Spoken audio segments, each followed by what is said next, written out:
it down, aerate, and into our fermenter here. Does anybody know the two main byproducts of fermentation? Or that third one that nobody talks about as well? So why does most people drink beer? Alcohol. There's one. What's another one? CO2. CO2. There's another one. Third one? Is it dextro? Dexico? Texture. Texture?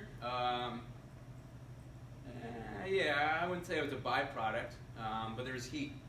So as the yeast is eating and doing their job, you have a picture of yeast here, they're producing heat, CO2, ethanol. So this right here, I should skip yet, this is my sanitary airlock. We need to release that CO2, or else I'm creating a bomb, and then this fermenter is going to explode. Making beer is really, really, really easy. Any of you can go home. I can give you these instructions. You can make beer at your house. It's really easy. Is it going to be good? Is it going to be drinkable? Totally different. I don't really fond of the actual making of the wort. I really like the cold side production of it. You have a lot more control on like fermentation temperatures as well, and like your racking and stuff like that. So that's where I really enjoy the production of beer. Our CO2 has to release sanitary, and you can see here this is actually yeast coming, Crowsoning up and out. So in the first couple days, you're going to have your most active fermentation. Hopefully you have active yeast. Yeast is a living organism. They're very, very similar on a DNA level to you and I. What they really want to do is reproduce, make the next generation better, and they actually make their living environment hostile. So very close to humans. As they're fermenting, as I said, they're producing heat, and they're actually dropping the pH of the beer. And yeast don't really like a lower pH of the beer. They kind of like that 5.3, what we're putting into our fermenter. To drop it to about a 4 or a 4.5, depending on the strain. There, and it kind of becomes very tolerant, and then they kind of flocculate out to the bottom. But here you can see that yeast is very happy. It's active. It's coming up here.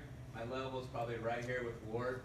You want about 20 to 30% headspace to let your Crowson, which is the yeast, the active yeast kind of foaming up. You want your Crowson to come up and out. Some people will argue that there's a little bit of like trub and byproduct on the top scum of your yeast. So allowing it to come up and out, you're kind of getting rid of that. Does this happen all the time for me? Not really, because I have a hard time filling up these tanks on my my small system. But then it's kind of arguable if you want that. Am I losing my head? Am I losing protein? Everybody has their own arguments, and that's another reason why beer is fun, because we all have our different views of it. So when we're fermenting, we can have different temperatures, and that's when we get different ester profiles from the beer. Each strain likes a different range. Lager is going to be fermenting a lot cooler, and then ale is about that medium 18 to 20 Celsius. And my Belgian beers want to be about like 20 to 25 Celsius. It can be all these fruity characteristics, and the ester profiles are created at this warmer temperature. So here, about 3 to 5 days fermented out, the beer is going to start dropping. The yeast is going to start dropping out, excuse me. That's when we're going to harvest our yeast. We want to get that yeast out of the fermenter as soon as possible, or else we can start putting off some byproducts.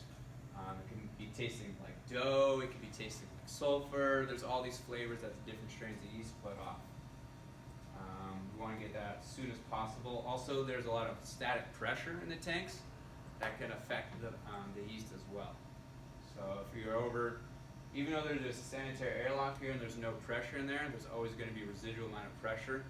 The larger fermenters you get, you're going to have a lot higher static pressure, and that can put damage on the yeast and really stress them out there. So here, about 3 to 5 days, lagers, 3 to 8 weeks.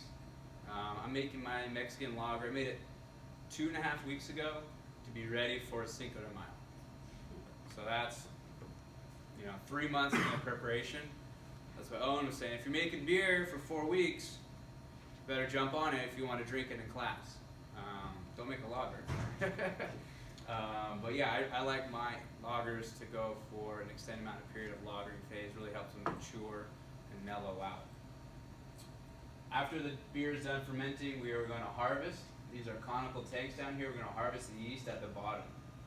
Why do we harvest the yeast? Because I don't want to spend money on yeast. I'm going to take it, harvest it. We're going to examine it in the microscope. Maybe take like chemistry classes and use microscopes. No, maybe not. But it's pretty cool to see these living cells under a scope. It's even cool to see when they're budding. You can have 2, you can have 4. They're like, you can literally see them budding in front of your own eyes. So here we're going to figure out the cell count, the viability, the health, if I should use this yeast again or dump it. My small scale, I spent about $80 for a batch of this, and I'll propagate it up. Owen's probably 10 times that price. $1,000. So he's about 1,000 times. So he wants to be able to reuse his yeast as many times. So he's got a yeast propagator for most of his beers, running off one strain that he can bring it from a slant, from a single cell, to a pitchable rate for him. Will take some days and the right techniques, but you can take it from your mother cell out of your freezer, build it up 10 days later, and be able to have a pitchable for this.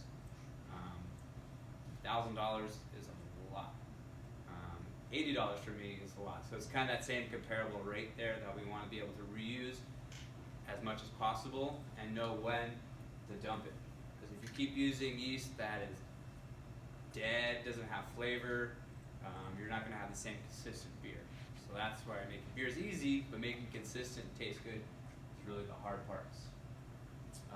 From there, we're going to collect our yeast, and what we're going to do is called that diacetyl test. There's many other tests